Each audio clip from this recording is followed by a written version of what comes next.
Selamat malam, selamat pagi, selamat siang, teman-teman, para penonton dari podcast 90 ITB.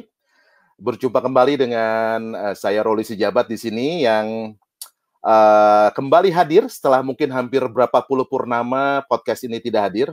Podcast ITB 90 ITB ini adalah sebuah podcast yang memang hadir sejak tahun lalu. ITB 90 merayakan atau memperingati 30 tahun 90 ITB. Dan biasanya kita membawa tamu-tamu dari angkatan 90 untuk memberikan inspirasi dalam perjalanan hidup 30 tahun setelah keluar dari ITB. Tapi kali ini kami dari tim podcast 90 ITB mempunyai tamu-tamu istimewa ya. Tamu-tamu yang merupakan kandidat Ketua Umum Ikatan Alumni ITB ke depan. Siapa yang pertama? Ya, ini saya kasih hints. Kenapa saya pakai rambut beginian? Karena tamu kita adalah mempunyai rambut seperti saya ya. Jadi bukan belang-belang, bukan warna-warni, tapi kribo. Siapa dia? Bisa tebak? Iya, betul. Yang bisa nebak. Kita sambut Mas Hari Kribo. Gini. Wah, Mas Hari, halo. apa kabar Mas Hari? Alhamdulillah, baik, sehat-sehat semuanya. Saya seperti merasa melihat wajah saya sendiri di sini ini ya, rambutnya sama Mas. Tapi jujur aja Mas, saya agak minder sama Mas Hari. Kenapa? Karena kalau rambut dibuka, saya agak sedikit tipis rambut saya ini. Makanya saya ingin bertanya Mas Hari, apa sih rahasia Mas Hari bisa hadir malam ini dengan rambut yang tebal ya, hitam pula gitu nih. Sebelum kita masuk lebih dalam, kita pengen tahu dulu nih. Kenapa, Baik. Mas? Baik, terima kasih. Jadi saya menerapkan satu pola makan serasi namanya, kombinasi makan serasi yang dominan kalau pagi itu hampir selalu minum air jeruk nipis anget plus habis itu sarapan buah potong ya. Macam-macam buahnya boleh pepaya, semangka, melon, alpukat yang sering, kemudian apel, tapi jangan durian ya, atau nangka. Itu terlalu tajam di perut, jadi kita nggak makan dua itu. Nah, itu sudah saya lakukan 20 tahun, jadi nggak main-main. 20 tahun makan buah dari terus? Tahun 2000 tiap pagi makan buah. Kecuali hari Minggu. Hari Minggu kita kan jalan-jalan, olahraga ya bisa makan yang lain. Tapi kalau hari biasa makannya buah. Dan itu ternyata waktu itu katanya sih kalau makan itu rambut akan hitam dan kulit akan kencang gitu kan. Itu yang praktek dengan ibu-ibu. Cuma saya kan mau nyoba gitu kan. Ya ternyata betul. Setelah 20 tahun rambut masih kribo gitu dan hitam. Gitu. Siap. Mas Hari, nanti saya coba akan ikutin tadi tips-tipsnya ya supaya tadi itu Mas Dodong itu udah mau mulai tuh. Oh, sudah mulai dia makan buah-buahan ya. Udah terindoktinasi. Bagus juga tuh kita bikin gerakan ayo makan buah pagi-pagi. Betul. Thank you inspirasinya Mas Hari. Tapi obrolan kita tidak sendirian. Saya ditemani dengan saya panggilkan dulu rekan saya yang memang kayaknya perlu tips juga agar rambutnya bisa tebal ya. Oke, kita panggilkan satu lagi adalah Adi, Kang Adi. Silakan masuk Kang Adi. Oh, Assalamualaikum. Waalaikumsalam. Sampurasun, karena kita di Sampurasun ya. Sampurasun. Rampes biasanya jawabnya. Jawabnya apa? Rampes. Oh, rampes. Siap. Tapi ngomong-ngomong nih, Mas Adi sehat? Alhamdulillah. Ya. Sehat. Adi sebentar, sorry nih. Aku tolong hormatilah kepada tamu kita ya. Kita ini kan ada dalam sebuah podcast, jadi topinya jangan dipakai dong kalau bisa. Oh gitu ya? Ya. Jadi gini, cerita topi ini sebenarnya saya nggak mau nyaingin host utama. Oh gitu ya? Sama kalau gua buka kan nanti kalah auranya, dua-duanya ketilep sama gua. Iya. Tapi highlight gitu. Kang Adi ingat tadi lagi deh ya. Mas Hari Kribo ngasih tips untuk kita nih ya. Makan buah pagi-pagi setiap hari. Karena sudah 20 tahun Mas Hari makan buah pagi-pagi ya. Hasilnya sekarang dirasakan. Betul. Berarti Kita orangnya konsistensinya tinggi ya. Oh iya, konsistensinya tinggi sekali. Iya. kita nih kurang Selain makan buah Istiqomah, kelihatannya. istilahnya istiqomah. Wah, Istiqomah. benar istiqomah. Mas, Oke. aku boleh nanya nggak nih? Oh boleh, tapi nanyanya nggak Tanya jangan host, kayak karena saya. nanyanya jangan kayak interview. Kita kan nanyanya Oh, seperti gitu. ngobrol. Silakan diminum dulu minumannya, silakan gelasnya diminum dulu gelasnya. Ada iklan Ada, nggak tuh di nggak ada, minumnya nggak ada ada iklan. iklan. Kalau Nggak di ada. rumah tuh Mas, Mm-mm. panggilnya apa tuh sama anak-anak gitu kan? Kan itu menunjukkan kedekatan kita tuh biasanya anak-anaknya manggil kita apa gitu? Apa papa gitu, apa papa keribu gitu kan? Enggak juga kan ya papa keribu. Papa aja. Cuman Kribo Papa udah tahu aja. semua kalau Kribo sih. Oh, papa Oh, mama. alhamdulillah nggak ada yang Kribo anak saya, alhamdulillah. Kenapa pakai alhamdulillah? Kan cewek semua. Oh yes. gitu. Iya. Ada berapa putrinya, Mas? 3.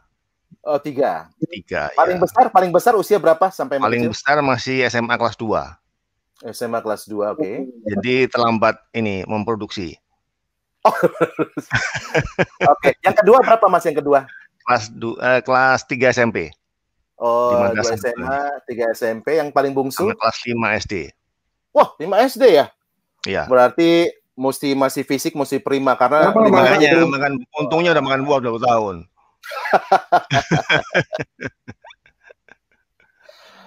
Oke, Kang Adi, silakan. Kalau tadi kita ingat tahun lalu kita pernah ngobrol-ngobrol ya, nanya kenapa sih waktu 30 tahun ITB itu lu kenapa sih masuk ITB? Apakah merasa sok bangga pengen jadi putra-putri terbaik? Nah, kita juga pengen tahu nih dari Mas Hari Kribo ya. Mas Hari Kribo ini kalau nggak salah dulu masuknya informatika tahun 85. Itu zaman masih apa? Skalu apa Perintis Sepenmaru. atau apa? Sepenmaru ya? Ya. Sepenmaru.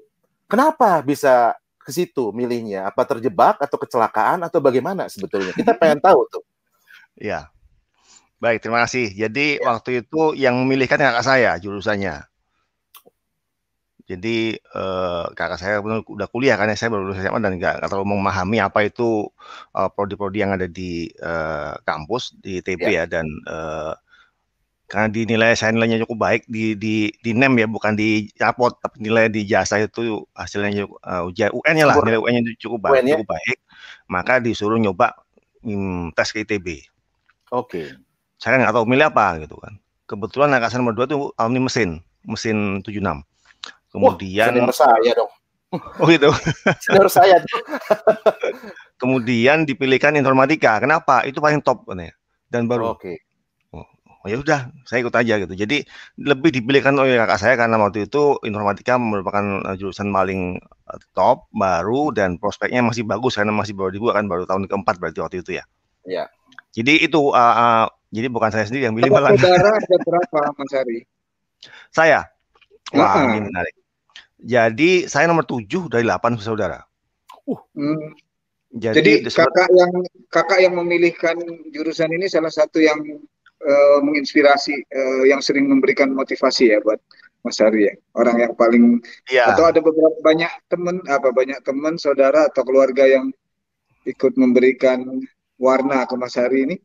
Kakak sih banyak kan, karena kan saya nomor 7 ya, seperti anak bungsu kan. Ya 7 itu cowok semua. Nomor 8 baru cewek. Ya. Dan bapak saya itu pejuang tentara Heho dulu. Almarhum. Gitu. Jadi ini darah pejuangnya itu mungkin turun ke saya. Jadi apa? Ingin membangun Indonesia, wah. Jadi gitu ya. Waduh. Keren, itu ngomong-ngomong Mas Hari, semuanya Kribo, 8 bersaudara sama bapak tuh Kribo juga? 3. Oh, 3 Kribo. 3 yang keriting. Yang Kribo 2. Ada yang botak gini nggak? Yang botak ada nggak? Alhamdulillah satu. Satu. Jadi ceritanya mengapa Kribo? Katanya begini, mengapa anaknya Kribo? Padahal bapak saya nggak ada. Jadi gini, bapak saya namanya lurus, tapi 3-nya Kribo, keriting lah. Yang paling Kribo yang saya paling Kribo. Itu karena dulu dia lama di Papua. Waktu jadi Heho itu tugas ke Papua 3 tahun. Oke. Jadi katanya makanya jadi Kribo anaknya. Saya tuh salah satu yang ngefans sama Mas Hari loh. Berkat ini sebetulnya sobat kita dikomporin sama Mbak Ai. Oh Ai. Iya, iya. 90 keren dia. Itu 90 Empire ya. Podcast juga. Mungkin dia akan ikut nanti jadi host ya, Rul ya. Yang di sesi lain ya. Sesi lain, karena kita hostnya gantian, Mas. Ya, modelnya begitu. Gantian, Mas Ari, siap. kalau pas di ITB itu dulu sempat ikutan apa aja, Mas? Ada yang dulu ada apa ya? UKM bukan apa ya? Dulu namanya unit kegiatan kan ya? Kita. Kegiatan. Jadi tentu voli ya, karena saya emang bisa main voli sedikit gitu. Kemudian kan harus dua kan, olahraga sama kesenian, PPLK. Iya, betul. Waktu angkatan kita gitu juga. Ya kan, olahraga kan gampang milih voli. Begitu kesenian kan harus bisa main alat musik atau bisa nampil di panggung. Saya orang Jombang kan ya, pada minta keludruk. Cuman saya nggak bisa ngomong waktu itu, nggak bisa manggung, nggak bisa parian, nggak bisa main alat musik. Akhirnya milih angklung saya. Oh, tim angklungnya KPA, Keluarga Paduan Angklung. Iya. Karena kan itu cuma megang satu nada, bunyi gitu aja, bunyi. Oh iya. Gitu. Kemudian tentu saya satu lagi unit kegiatannya satunya apa? Jadi voli, angklung, kemudian karena saya orang Jombang kan daerah santri ya, jadi saya saya dari Jombang, kota santri kan ya, jadi udah biasa main ke masjid, jadi begitu kamu saya main di Salman. Oh, Salman. Iya. Waktu panitia Ramadan itu kan ya. Oh, P3R apa ya? Nah, P3R betul. Iya, P3R. Iya, P3R. Betul. P3R. Saya ada kartunya itu. Kartu anggota P3R. Oh, masih ada. Waduh. Ya. Jadi saya kan dokumenter yang baik. Nyimpen. Selama itu nyimpen. Saya simpen pokoknya kartu-kartu yang perlu nanti sewaktu-waktu perlu ditampilin itu saya simpen. Mana ya kemarin? Nggak banyak juga orang seperti gini. Saya udah kemana? Kartu apa? Sampai kartu mahasiswa masih ada nggak? Kartu mahasiswa? Kenapa? Kartu mahasiswa? Nggak ada, Mas. KTM juga udah nggak ada. Ruli juga kalau aku tanya ada nggak KTM, Rul? Masih nyimpen nggak lu? Oh sorry. Kalau gua milenials, jadi kita selalu pakai handphone aronya semua. Dalam bentuk itu ya, digital.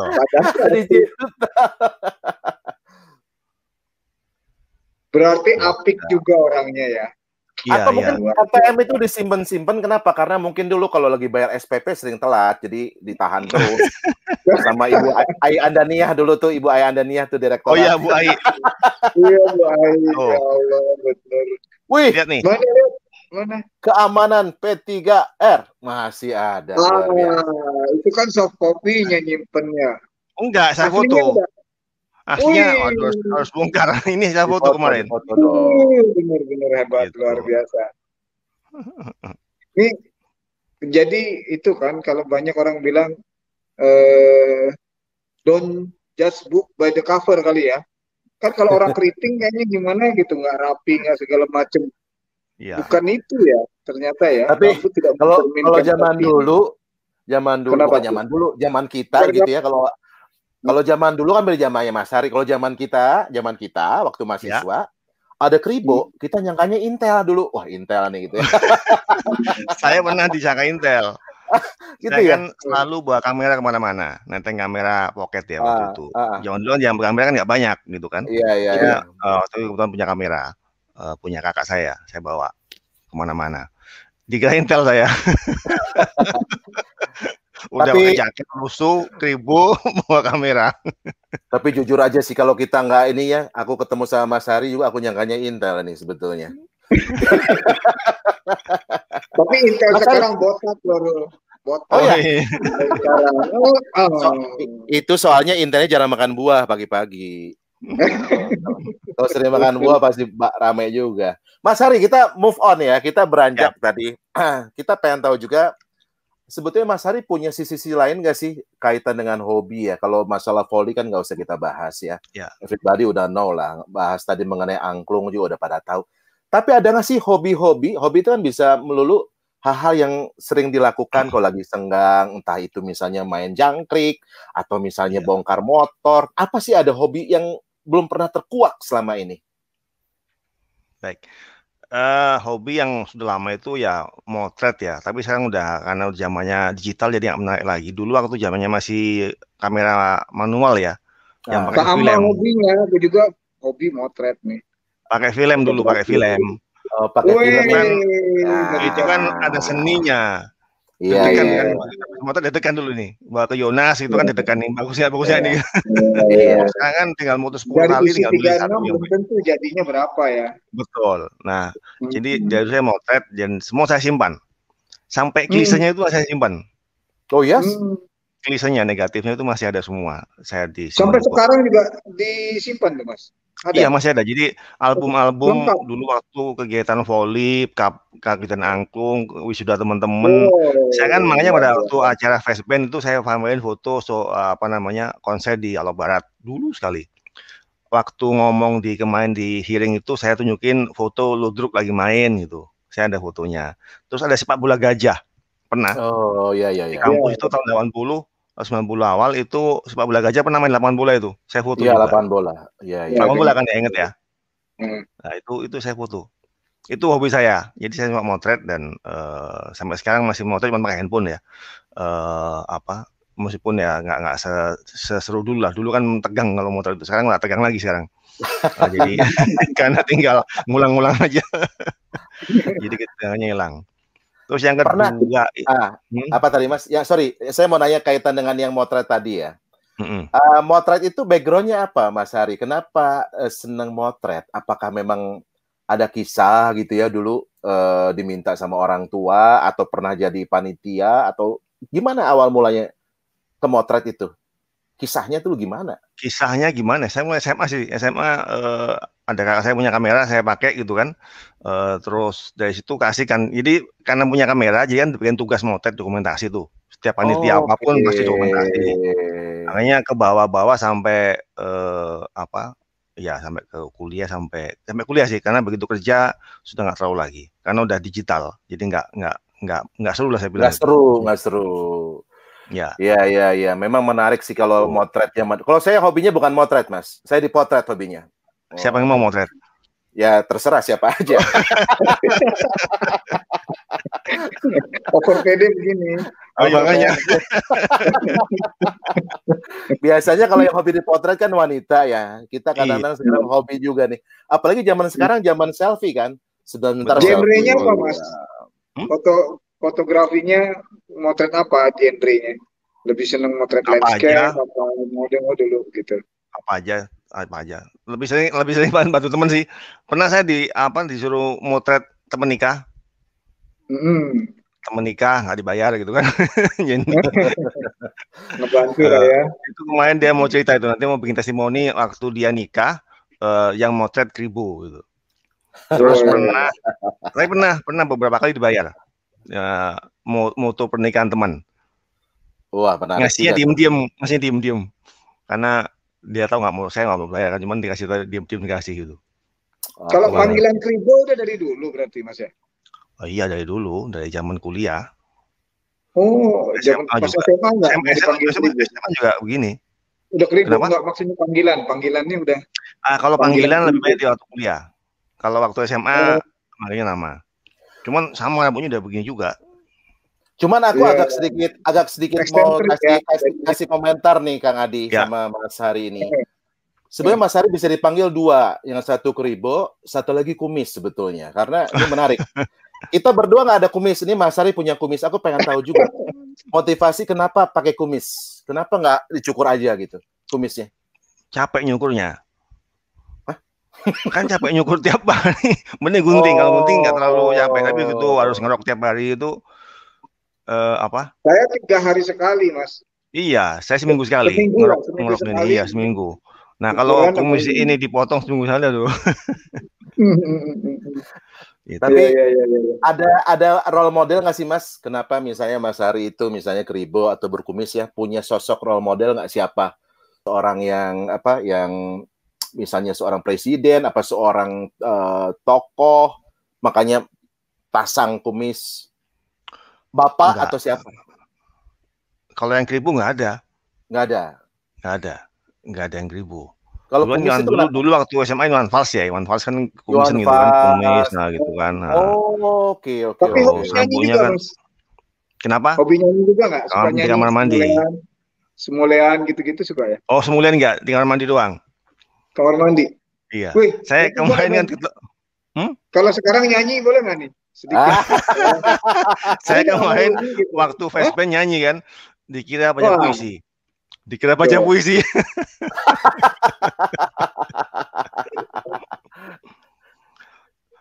Nyanyi lagu apa? Ayo ditantangin loh. Jangan nama aku. Kalau nggak usah panjang-panjang, nggak usah panjang-panjang, 1 bait aja Mas. Karena kalau kepanjangan kita nanti ketiduran. Iya. Kalau saya soalnya buta nada Mas, jadi sama. Jadi kalau nyanyi sama Ruli aja, aku mendengarkan aja. Sama sebetulnya. Kemarin pada waktu acara festband yang hearing festband itu kan semua calon ngasih sambutan, ya kan? Nah kemudian kan sama Om Bubi siapa itu ya, hostnya atau MC-nya itu bilang bahwa mengapa ada nada kan, do re mi fa sol la si do, gitu kan? Karena kalau cuma satu nada itu kode Morse namanya. Do gitu. Bukan lagi nada. Makanya saya bilang waktu mau nyanyi, Mas, saya mau ngirimkan kode Morse. Saya bilang gitu. Bukan mau nyanyi. Lagu favorit apa, Mas? Lagu favorit ada beberapa. Tapi yang lagu satu yang aja. Satu misalnya, pokoknya setiap nyanyi di kawinan itu pasti dibawain. Apa ya? Nanti saya ikutan nyanyi juga loh, Mas. Saya ikutan nyanyi juga. Saya lagu banyak yang suka, jadi agak sulit yang mana. Kemarin itu saya nyanyi, Bento. Namaku Bento. Rumah rel. Saya kalau Iwan Fals lagu yang paling saya suka sekali dan sampai nangis nyanyinya itu lagu tentang Bung Hatta. Yang iya yang waktu beliau meninggal kan Iwan Fals bikin lagu itu. Baru tahu. Yang Tuhan terlalu cepat semua itu. Kau panggil satu-satunya yang tersisa, proklamator tercinta.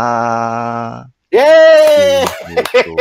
Itu lagu favorit saya karena saya sangat mengidolakan Bung Hatta ya dengan sederhananya. Iya. Sangat sederhana orangnya. Kenapa, Mas? Karena inget orangnya dan inget lagunya memang sangat menyentuh nadanya. Yang diingat apa, Mas? Kalau tentang Bung Hatta itu apa yang Bung Hatta itu kan sangat humanis ya dan sangat sederhana, sangat memikirkan dengan konsep yang sangat humanis dan sangat memikirkan semua gitulah. Itu yang membuat saya seperti saat ini gitu. Jadi selalu mencoba menganggap semua orang itu baik. Semua orang itu baik. Nah itu yang harus kita angkat bahwa setiap orang itu punya sisi baik, itu yang perlu kita tonjolkan, kita angkat di alumni ini ya supaya tidak muncul lah yang efek-efek yang nggak baiknya yang muncul, tapi justru yang baiknya yang muncul. Gitu. Mas Hari kelihatannya terinspirasi dengan Bung Hatta ya. Ada sedikit mempengaruhi nggak terhadap pribadi Mas Hari? Sosok Bung Hatta itu. Gaya saya, gaya hidup, gaya segala macam. Saya kan kemana itu Khalil teman saya Khalil namanya. Khalil itu F85. Itu dia kemarin bikin tulisan dan saya baru ingat. Saya lama. Jadi saya dulu kalau mendengarkan ini dari kita. Ya. Semoga cepat sembuh, dia lagi COVID. Semoga segera sembuh ya COVID. Ya. Jadi dulu kan saya nebeng tuh di kantornya senior di Renggulung, Sukaluyu. Jadi ada kantor kosong kalau malam. Jadi kita bertiga nebeng situ tuh. Saya, Khalil sama Ibnu itu 86. Sama-sama di Salman kan, sama-sama di Salman. Jadi kita ngumpul di situ. Kemudian suatu ketika ya karena saya nebeng, dianggap saya keluarga yang sama dengan mereka gitu kan ya. Nah, suatu ketika saya pulang kampung, ada temen ikut ke mana ke Jombang pulang. Ya kan, ya udah pulang kan biasa kan saya ajak ke rumah, nginep di rumah, makan segala macam, lihat-lihat ketemu keluarga gitu kan. Begitu balik dia bilang ke Khalil, "Lil, aku ketipu sama si Haryono Kribo itu." Berapa? Aku kira dia itu sama dengan saya, kaum duafa gitu. Ternyata truknya puluhan katanya. Oh gitu, iya. Gitu. Jadi gaya Bung Hatta itu yang sangat memuliakan saya, sehingga saya tetap sederhana meskipun ya alhamdulillah cukup dari sejak kecil. Gitu ya, humble, ya. Betul. Oke, Mas Ari, kelihatannya kita ada nggak, Mas Ari? Silakan tuh. Kelihatannya kita memang harus berkejaran waktu ya. Jadi yang pasti kita udah dapat beberapa insight, inspirasi dari tamu kita nih, Kang Adi ya. Iya. Kita coba move on dulu ya. Nanti kalau memang ini kita bisa ngobrol di belakang. Tadi kita mendengar banyak kisah waktu masuk ke ITB ya, kisah waktu hobinya juga memotret. Nanti kalau motret kan sebetulnya zaman dulu itu hal-hal keindahan gitu ya. Pencapaian gitu ya, pencapaian ada yang menikah, ada yang wisuda yang banyak. Saya pengen mendengar juga ada kisah dari Mas Ari ini. Mas Ari tentunya setiap manusia punya kisah kegagalannya, kegagalan dalam hidup, kisah pernah down sekali. Dan sebetulnya kita pengen bukan melihat dari sisi jatuhnya, tapi insight bagaimana bisa bangkit dan bisa menjadi inspirasi bagi orang lain. Mungkin Mas Ari bisa mengingat sebentar gitu. Baik. Dan bisa cerita, silakan Mas. Sebetulnya ada beberapa, tapi ini yang paling penting mungkin yang paling utama ya. Jadi begitu saya diterima di informatika, ya kan, kuliah di informatika, itu kan lebih banyak ke software ya, ke pemrograman. Sementara saya tuh suka ngoprek radio, ngoprek apa dulu gitu ya, ngoprek ya kayak inilah teknisi engineer gitu kan, memang suka ngoprek ya. Dan waktu itu saya sempat berpikir mungkin saya lebih cocok pindah jurusan gitu. ke elektro misalnya, karena ada hardware di situ kan, ada hardware. Tapi ternyata kan untuk pindah kan harus bagus nilainya kan. Nilai saya kan pas-pasan 2, alhamdulillah kan, jadi nggak bisa pindah. Nggak bisa pindah. Jadi akhirnya ya kuliah sih 5 tahun sarmut gitu ya, 7,5 tahun mata kuliah selesai, tapi lulusnya 10 tahun saya.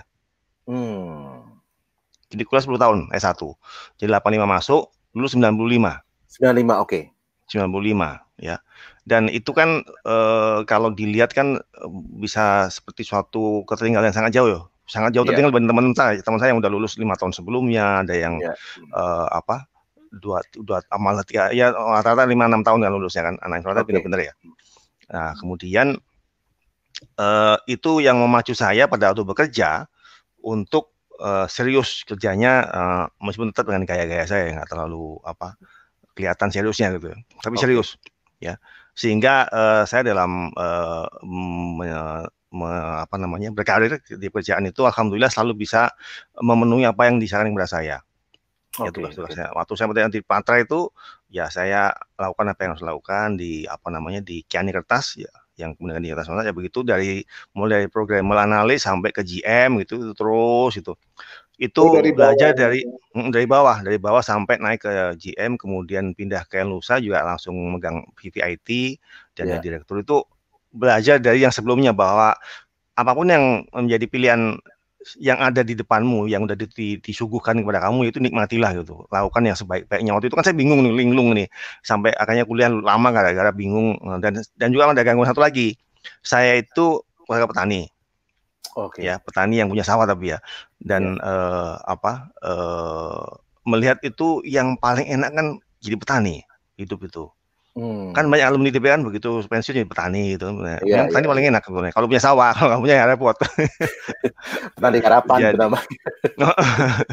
Jadi itu yang bikin juga sempat motivasi sangat turun waktu dulu kuliah, sehingga 10 tahun baru selesai. Tapi dengan dari situ belajar, akhirnya memang yang ada di depanmu, yang udah diberikan oleh yang kuasa, itulah yang dilakukan dengan sebaik-baiknya. Apa yang terjadi itu yang terbaik untuk saya gitu. Jadi dari situ memacu saya sehingga selalu memberikan yang terbaik dimanapun saya berada.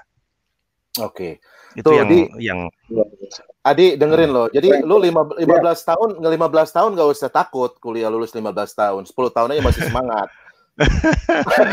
Jadi saya bilang gini, saya ngasih pur teman-teman 5 tahun gitu. Ya, istiqomah itu namanya. Istiqomah. Mas Ari, aku pengen tanya, waktu 10 tahun itu Ya. Sempat adakah sebuah apa istilahnya semangat yang luntur, sempat akhirnya aduh kayaknya mungkin nggak di sini deh, harus cabut atau gimana? Sempatkah dalam titik nadir begitu? Iya, sempat. Jadi pada waktu itu ya itu muncul keinginan udah jadi petani deh gitu. Jadi petani, ada sawah yang digarap, kemudian dan makmur juga kok gitu kan. Tapi saya berpikir bahwa saya ber8 saudara. Iya. Saya petakan. Kakak saya nomor 1 itu pengusaha di Jombang. Nomor 2 itu yang ITB itu seperti dia DO drop out. Yang mesin. Yang mesin drop out. Itu jadi petani. Dan dia yang membiayai saya. Dia membiayai kuliah saya itu dia. Dari hasil penggilingan padi sama petani. Nomor 3 itu jadi pengusaha juga. Nomor 4 petani. Nomor 5 jadi pegawai negeri yang milih jurusan saya. Nomor 6 jadi dokter. 7 saya. 8 adik saya itu notaris. Wow, notaris sendirian ya. Jadi akhirnya saya pikir semua kombinasi ada kecuali 1 yang nggak ada, karyawan swasta. Jadi saya milih karyawan swasta waktu itu. Jadi setelah petakan begitu. Jadi begitu lulus, alhamdulillah dari teman jaringan voli diterima di Tripata oleh senior saya, Mas Teguh Haryono namanya, sama-sama Haryono jadi terima. Iya.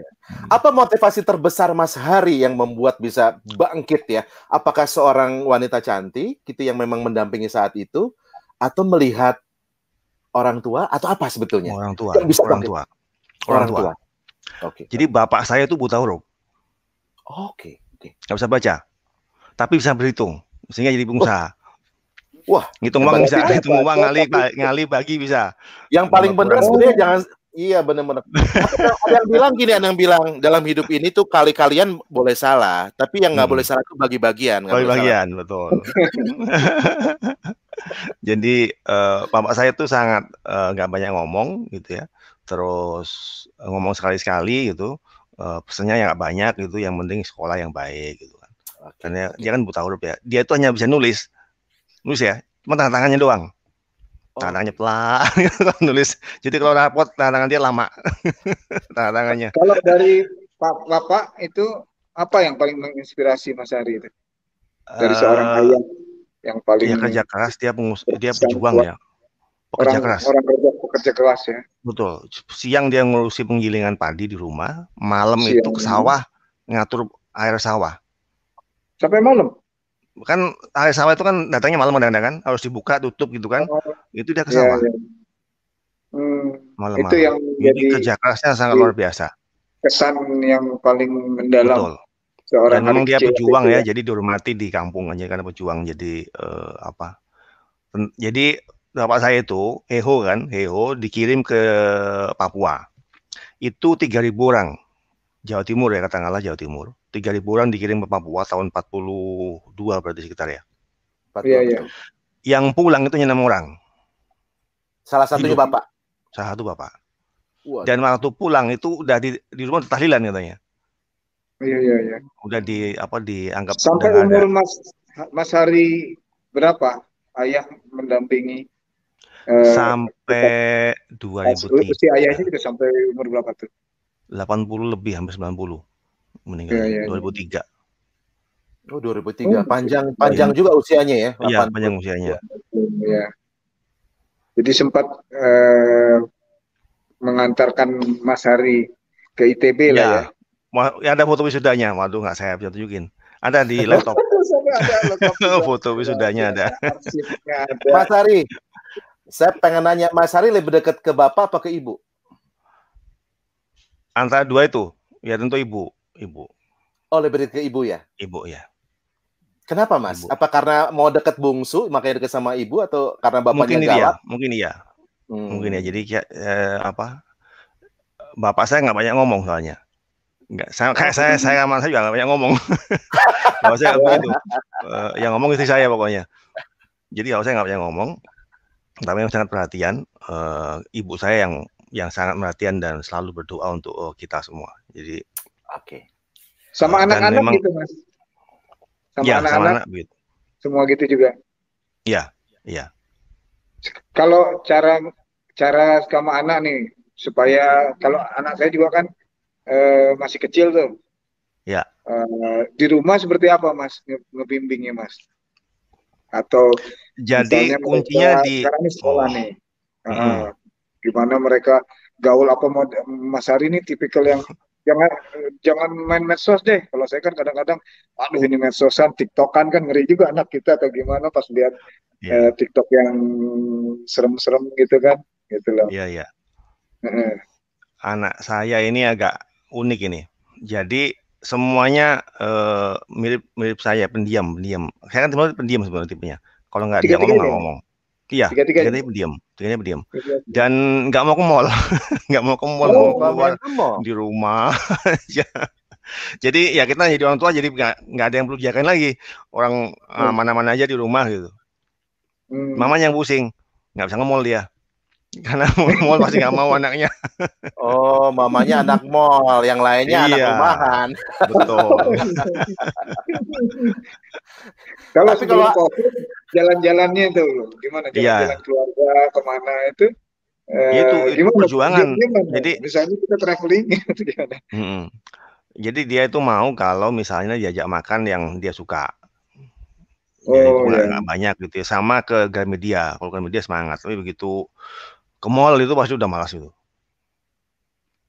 Jadi harus dibilangin kita ke Gramedia. Nah, Gramedia di mall kan, jadi dia kan di mall ya. Kita ke mall. Nah, Mas Hari, ini ada satu pertanyaan menarik. Mas Hari kan Ya, putri semua ya. ya. Kelas 2 SMA, kelas 3 SMP, 3 5 SMP, 3 SD. SMP sama 5 SD. Putri semua. Ini menarik nih. Ya, Artinya Mas Hari ini adalah orang yang paling ganteng di rumah karena nggak ada ya, lawan. ya. Nah, Mas Hari bagaimana melihat ke depannya putri-putri ini kan tentunya nanti akan mencari pasangannya. Ya. Bagaimana Mas Hari bersikap untuk memilihkan pasangan-pasangan anak-anak ini? Apakah akan selalu setiap malam minggu gitu nungguin di sini? Gitu ya. Atau dibiarin dilepasin? Nah, gimana tuh Mas? Kita pengen tahu nih. Iya. Walaupun anak saya laki semua ya. Oh.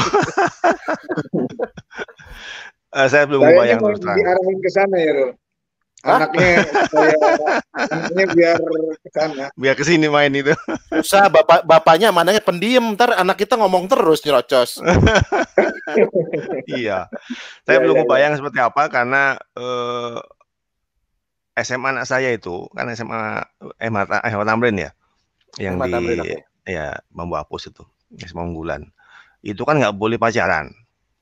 Oke. Muridnya itu ada aturannya itu katanya kalau ketahuan pacaran langsung dikeluarkan.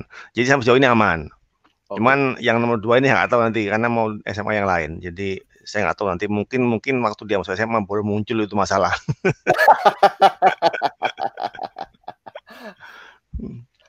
Oke. Menarik ya. Mas Kang Adi, kayaknya kita memang pengennya ngobrol lebih banyak, cuman kita punya keterbatasan waktu.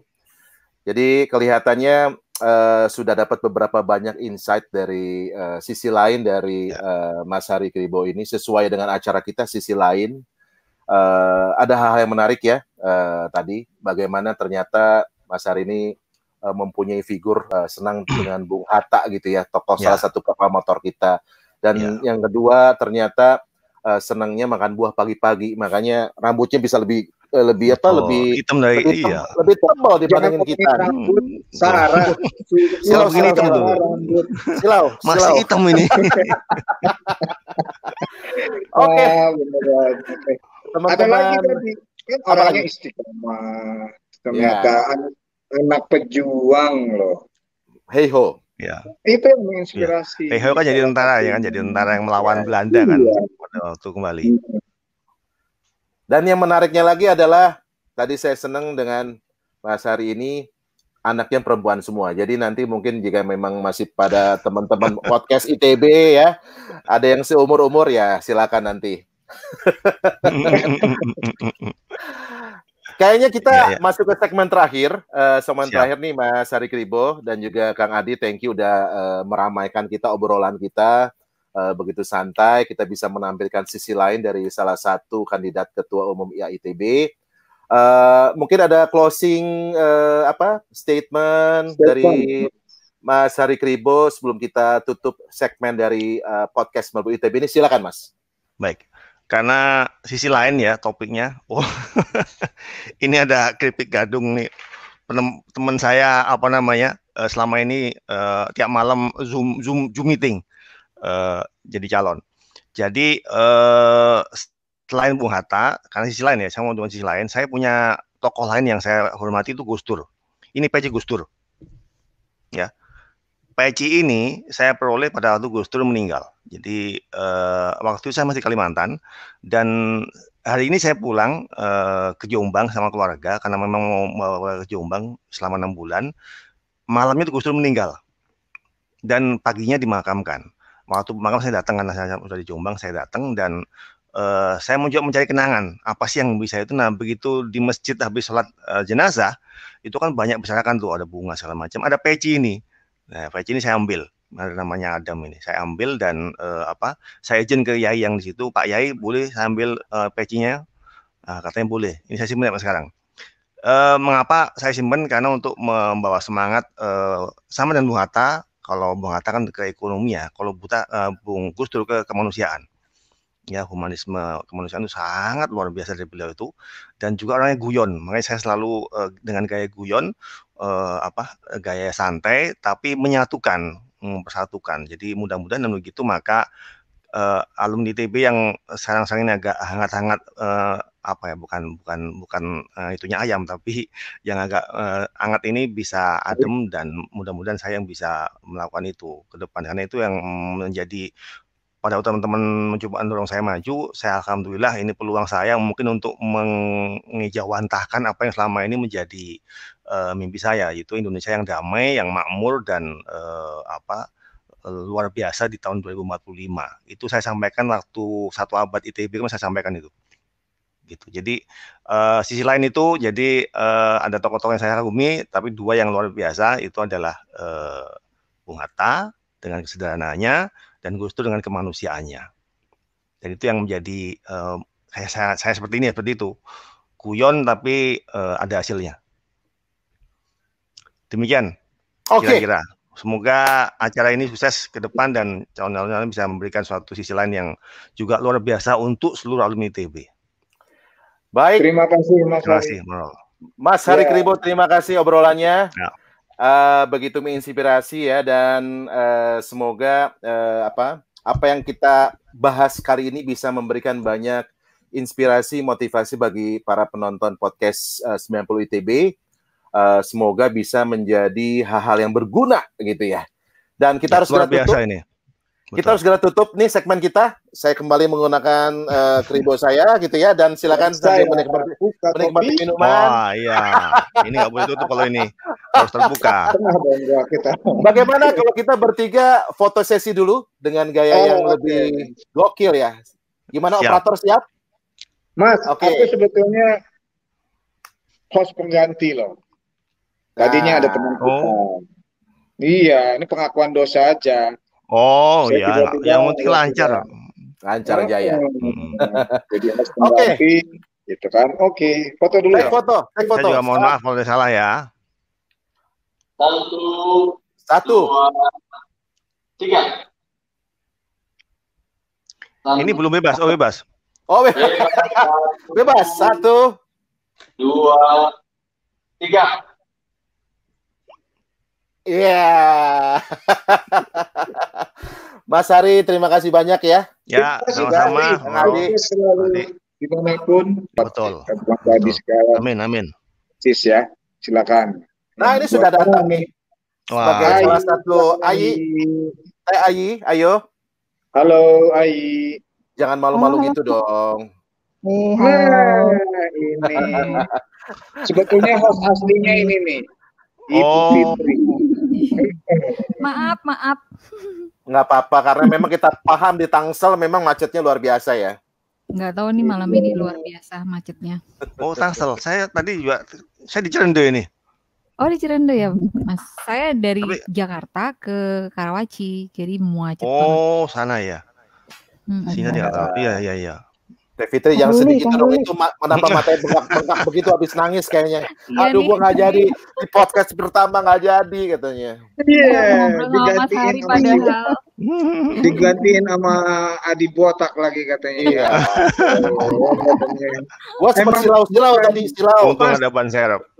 Mas, selama ini aku selalu ngomong sama Tapi ban serepnya oke banget. sama Mas Kribo. Oh gitu. Tapi kemarin begitu cari waktu, aku nggak pas waktunya untuk jadi hostnya Mas Hari dan Fitri. Taunya ternyata memang harus iya, aku berarti juga. itu terkabulkan berarti doanya. Mungkin ya doanya Mas Andi, jadi Mbak Fitri kena macet. Iya, saya udah senang banget loh mau ngobrol sama Mas Hari. Soalnya lihat tayangan-tayangan videonya lucu-lucu banget.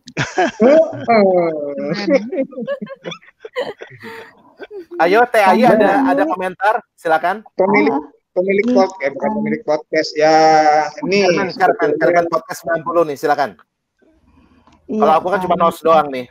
Silakan Teh Ayi. Ya, Mas Hari, terima kasih sudah berkunjung ke podcast 90 ITB edisi pertama nih ya. Terima kasih banget tadi banyak insight. Nanti juga kita akan mengundang semua ketum yang lain. Mudah-mudahan kita juga mendapatkan insight yang lain ya. Kebaikan kita semua gitu ya, untuk kita semua. Mas Hari, ini aku di sini sebagai podcast 90 ITB ya. Sebetulnya silakan. Support Mas Hari full. Nah, ini kita ada Kang Dodong nih, tim sesnya barangkali Mas Hari ada yang mau disampaikan nih ke Kang Dodong nih sebagai Mas Dodong lah, masa Akang sebagai tim ses Mas Hari. Oh gitu. Jadi tiap hari udah ketemu. Iya. Jadi pesan saya Mas Dodong itu lanjutkan makan buahnya. Karena dia udah terindoktrinasi itu. Mulai makan buah. Untuk podcast kami seperti apa nih, Mas Dodong, Mas Hari? Bisa kasih masukan atau komen dulu lah. Maklum ini untuk yang pertama kita ngobrol-ngobrol sama Cak Ketum ya. Itu. Ya. Ini luar biasa karena sisi lain yang dilihat. Jadi bukan sesuatu yang yang selama ini udah tiap malam disampaikan. Tiap malam diulang-ulang disampaikan kayak sampai itu. Jadi kayak apa? Kayak rusak nanti lama-lama. Untuk nggak bawa rekaman Mas ya. Jadi kalau pas ini lain betul. Aja gitu kan ya. Ini lain betul, lain. Kalau yang biasa. Terima kasih. Bisa ditingkatin apa Mas kira-kira nih? Yang harus diimprove, yang harus diimprove dari kami gitu loh. Kalau bisa, yang lain nanti dikasih ini clue sehari sebelumnya gitu. Jadi bukan pas mau acara supaya bisa lebih siap dia. Kalau saya kan alhamdulillah udah biasa spontan, jadi nggak terlalu masalah. Tapi kalau nggak spontan, takutnya itu. Tuh marahin Ayi aja, marahin Ayi. Kalau saya udah biasa spontan, jadi gaya Asmuni muncul Asmuni ataupun mau lihat sisi lainnya, spontanitasnya. Oh ya sudah kalau gitu bagus. Setuju kalau gitu, setuju. Kalau overall Mas, overall gimana Mas? Kenapa? Overall bagus luar biasa. Jadi santai tapi menggali dengan pas sisi-sisi yang selama ini tidak pernah kita pikirin tuh akan dilihat orang gitu loh. Nah, jadi perhatian bisa jadi pelajaran untuk orang lain. Saya kan kuliah menurut saya biasa ya gitu-gitu aja kuliah itu gitu. Tapi begitu digali kan ternyata ada nilai yang bisa ditampilkan. Hobi saya apa aja ternyata bisa dinilai, yang bisa diambil. Lagunya apa ternyata lagu itu mengacu ke yang saya idolakan gitu ya. Iya. Gitu. Jadi memang tahu tuh. Iya, ada yang tahu tadi itu. Favoritnya. Ada yang tahu ya. Saya pikir favoritnya Mas Hari ini Ahmad Albar. Ternyata bukan. Saya pikir tadinya Ahmad Albar. Aku ngefans juga sama Ahmad Albar. Kok aku ngefans sama yang Riko ya? Kirain terinspirasi dari Ahmad Albar gitu ya, Mas Dodong. Iya. Baru tahu juga kalau ternyata. Penyanyi saya lebih Iwan Fals. Dulu ya waktu zaman kita kuliah kan Iwan Fals masih oke gitu kan. Bukan karena suaranya Fals ya, Mas, bukan ya? Oh iya, satunya itu. Tapi memang konsepnya acara ini memang spontan ya, Mas. Iya, bagus. Jadi memang dadakan. Ini kita host aja baru dadakan tadi sore di briefingnya.